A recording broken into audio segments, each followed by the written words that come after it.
Sobre o Matheus, eu achei que ele é um goleiro muito inseguro. Ele fez duas grandes defesas. A primeira no chute do Mike logo no começo do jogo, pontinha de dedos, né? É, Mas saída de gol é um negócio. A parecida com o Caleri foi então. a bola do Murilo na trave, que a bola cruza a área, Isso. não é para ele, né? O goleiro sai do gol, é do goleiro, amigo. Ele pode usar os braços, né? Então é dele. Sai do gol, fica no meio do caminho, desprotege a própria meta. Foi o que aconteceu. Ele saiu, não alcançou a bola, o Murilo conseguiu tocar, ela foi na trave. Se ela vem um pouquinho para o lado, ela entra e ele não consegue defender. E se ele fica plantado, é uma bola fácil dele defender. E tinha ali uma turma de jogadores do Flamengo para impedir as cabeçadas, o que não funcionou. Isso é um problema sério do Tite, que deveria, claro, dar entrevista, até para responder sobre esse assunto. Vários repórteres saíram do Rio de Janeiro especificamente para essa cobertura, né, e vieram aqui a São Paulo e não tiveram a chance de perguntar para o técnico do Flamengo do porquê dessa atuação, dessa postura. Mas isso é ridículo, né? Isso foi uma decisão, pelo que eu soube ontem, do próprio departamento de futebol.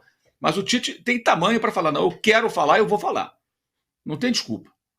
Mesmo que o Braz tenha dito, não, Tite, não precisa falar hoje não e tal, ou alguém tenha dito isso para ele, não, eu quero falar, eu faço questão de dar entrevista. Vá lá, encara os repórteres. Até porque muitas vezes são bonzinhos, o que tem de repórter é bonzinho, né? Com técnico, meu Deus do céu.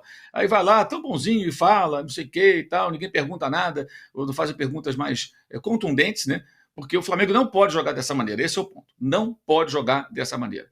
E aí entra também a responsabilidade dos jogadores. Eu acho que o Tite é o principal responsável, ele que escala, ele que monta a estratégia, ele que está cuidando e não poupando, como ele diz, né? E cuidou para quê? Para ter esse desempenho? Porque, gente, o Flamengo não perdia para o Palmeiras nesse estádio, lá no Parque, desde 2017. Desde É. então, jogou até com 20 desfalques na época da Covid.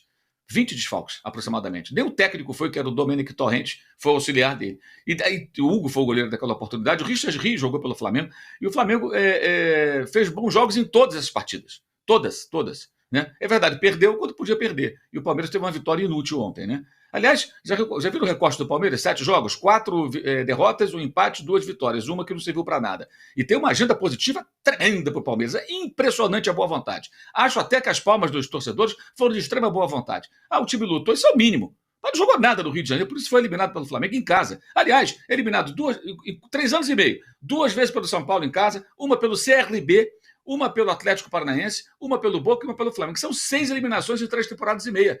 Alguém percebe isso? Né? É muita agenda positiva. Né? No caso do Tite, não tem agenda positiva, tem crítica. Né? E ele deveria ter ido lá responder as perguntas, sim, não foi, é mais um erro, até uma falta de respeito com os colegas da imprensa que estavam lá para fazer as entrevistas, né? A entrevista com o treinador e com o torcedor do Flamengo, que estava querendo saber o que ele ia dizer. Aí agora vai aparecer quando? Domingo, depois do jogo. Se ganhar o jogo domingo, o assunto de ontem já foi por terra, né?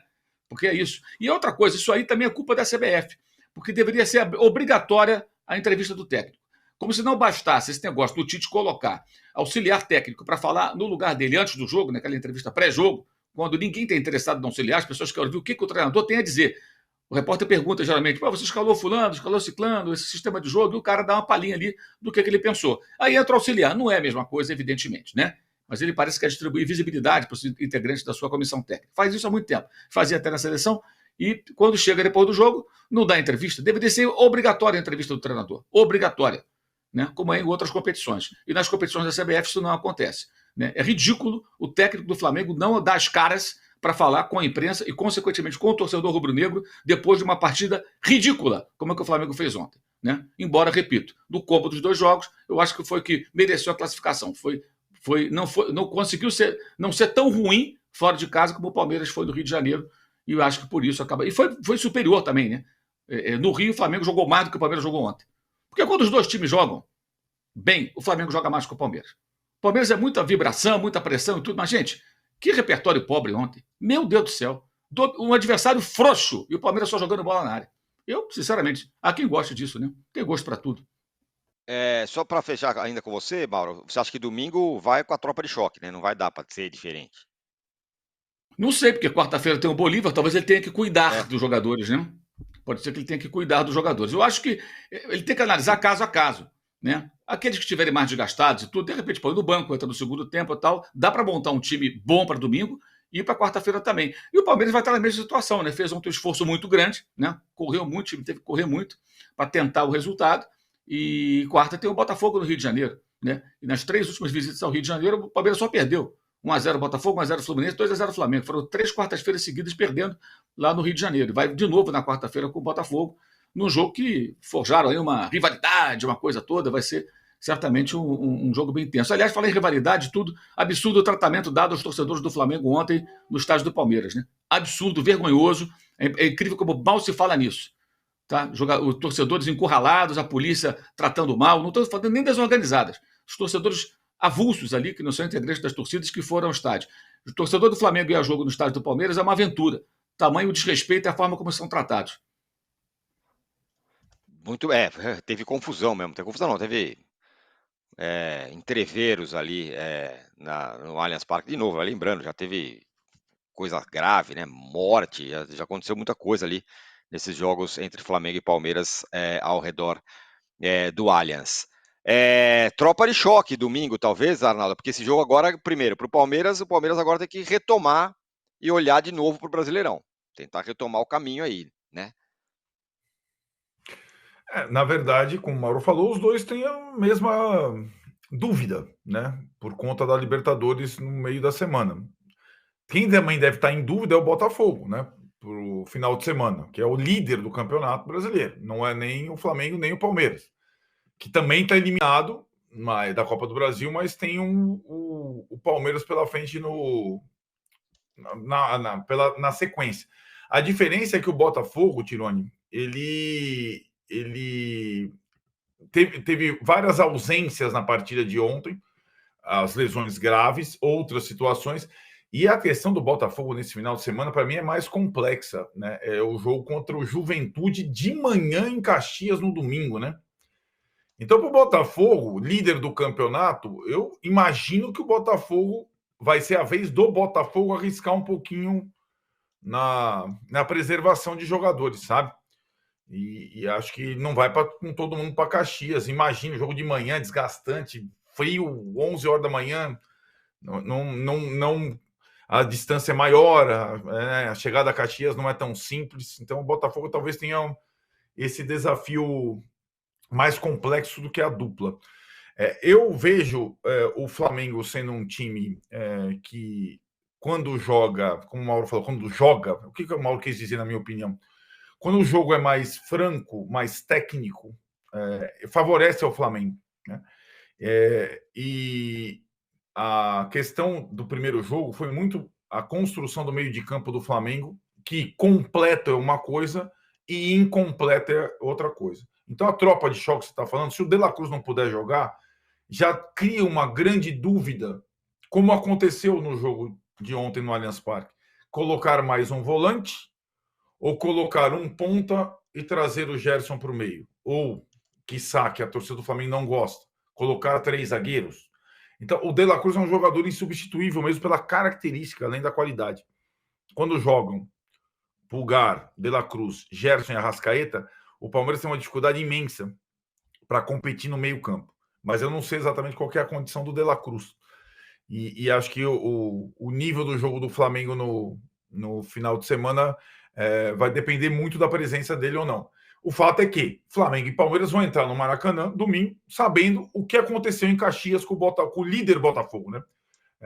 Para definir essa estratégia. Eu acho que, embora a gente tenha agora 2 eliminados desses 3, eles ainda não saíram na prática da frente tripla, né? Eles não tiveram nenhum respiro ainda. E só vão ter em setembro.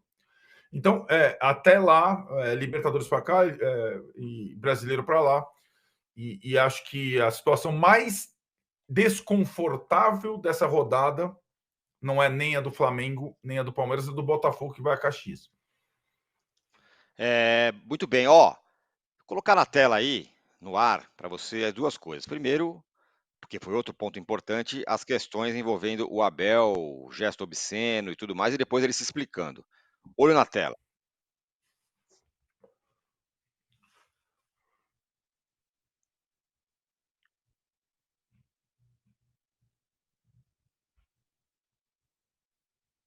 Muito bem, tá aí o Abel ali com seu gesto obsceno, e depois ele se explicou.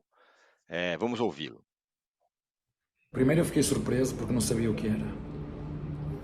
Depois, quando vi a imagem no telão, aí percebi o que é que foi. eu já tive a oportunidade de mostrar as nossas imagens, as imagens que o Palmeiras tem, vistas de cima. Há uma falta do meu lado direito, e as imagens são claras, como tu viste, que eu não concordo. E como foi sempre uma arbitragem, sobretudo na segunda parte, muito... onde parou muito, eu acho que era preciso coragem para arbitrar um jogo deste nível. E quando acontece esta falta, eu viro-me na direção da minha comissão técnica e faço o gesto a dizer: o árbitro não teve coragem. O árbitro não teve coragem. Mas como te disse já, e para ficar registado, já pedi desculpa aos meus jogadores, vou pedir desculpa à minha mãe, às minhas filhas e à minha esposa. Mas em momento nenhum, eu tenho intenção, com este gesto, de ofender quem quer que seja. Muito bem, tá aí então o Abel Ferreira, ele deu essa entrevista aí ao André Hernan depois do jogo, ele não deu entrevista, porque quem deu ele foi expulso, então, portanto, ele não falou depois do jogo, falou que pediu desculpas e tudo mais, falou que exigiu coragem. Bom, ultrapassamos mais um degrau nessas questões do Abel, agora é gesto obsceno e por isso ele foi expulso de campo. Mauro, as explicações dele pedindo desculpas tal, sei lá, não me né, devia pedir desculpa também ao público, né, uma coisa meio feia, né, o que ele fez, mas foi expulso agora por outro caso, por causa de gesto obsceno, não foi nem reclamação, foi porque pôs a mão lá. E aí? Eu acho tudo isso muito constrangedor. O ato em si e o que veio depois. Não sei o que é pior. O que veio imediatamente após e após e após. Muito constrangedor. Acho que, enfim, pelo menos tivemos aí uma novidade do VAR, né? Nunca imaginei que o VAR fosse examinar esse tipo de coisa. O que beira Pois é é. um patético. E aí, Sabe, Arnaldo, o tem VAR aquelas foi comparações, não, examinado. porque o Zubeldia também reclama e tal. Agora o Abel Não. parece que entrou numa Não, outra tem uma esfera. distinção grande entre os dois, mas esse é um outro capítulo.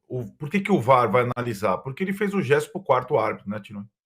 Não foi para mim, para você, para o Mauro, para a comissão técnica, como ele está falando. Claramente, ele faz o gesto em direção ao quarto árbitro.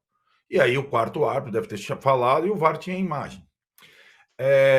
A questão, Tironi, o Abel já falou, acho que pela enésima vez, que ele vai pedir desculpa. Agora ele incluiu a mãe, para a mulher e para as filhas, pelos atos. Eu imagino o constrangimento de uma pessoa com uma imagem dessa no telão para 40 mil pessoas. É uma coisa... Cara, eu não teria coragem de inventar uma desculpa ou sair na rua no dia seguinte, né? É uma coisa completamente constrangedora, tosca, que na verdade, primeiro, tira todo o mérito que ele teve na construção da estratégia para o jogo específico. Perceba a contradição que ele fala, que o árbitro tinha que ter coragem, mas que ele estava parando muito o jogo, que ele queria, Abel, que ele parasse o jogo numa falta, certo? Pelo que eu entendi da resposta. Em mais uma falta. E além de tudo, era uma falta que ele achou que não foi, né? Não era uma falta não, no ele lance... queria a marcação da falta.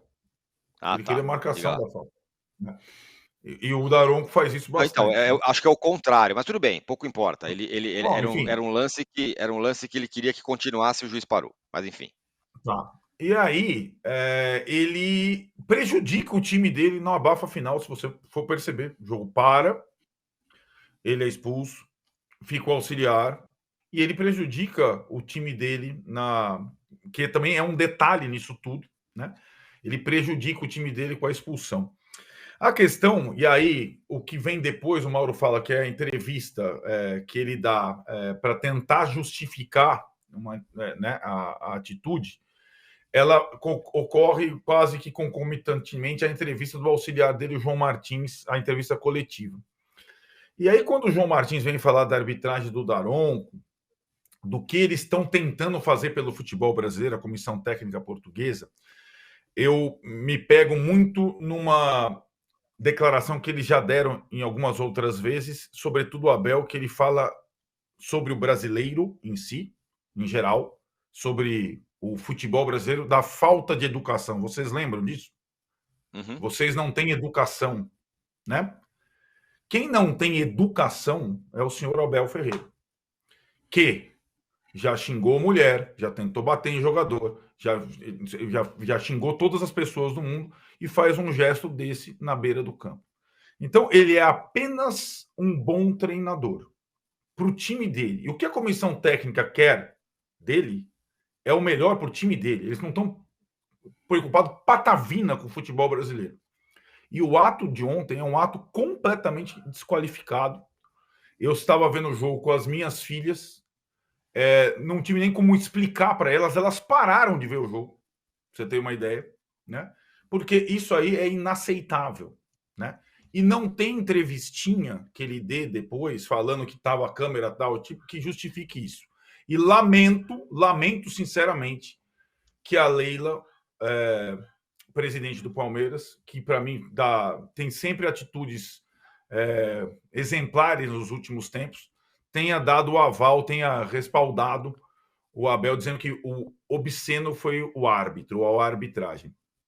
Para apitar jogo no Allianz Parque é um parto hoje, né? Ninguém serve, porque foi feita essa construção desde o início pela comissão técnica portuguesa. E quando envolver, como o Flamengo também reclama demais nesses momentos, sempre, o Braz, o Spindle, o Braz que quer levar o governador do estado lá para dentro, com a comitiva, eu sugiro, quando o Flamengo e Palmeiras jogarem de novo, podem jogar na Libertadores, sei lá quando, eles sentem juntos e escolham os árbitros, sabe? A moda antiga que eu já te falei, né, Tirone? Chega lá, ó, então os dois não para parar, porque assim, é muleta para um e é muleta para outro o tempo todo. Isso enche o saco. Como diria Abel Ferreira com seu gesto obsceno.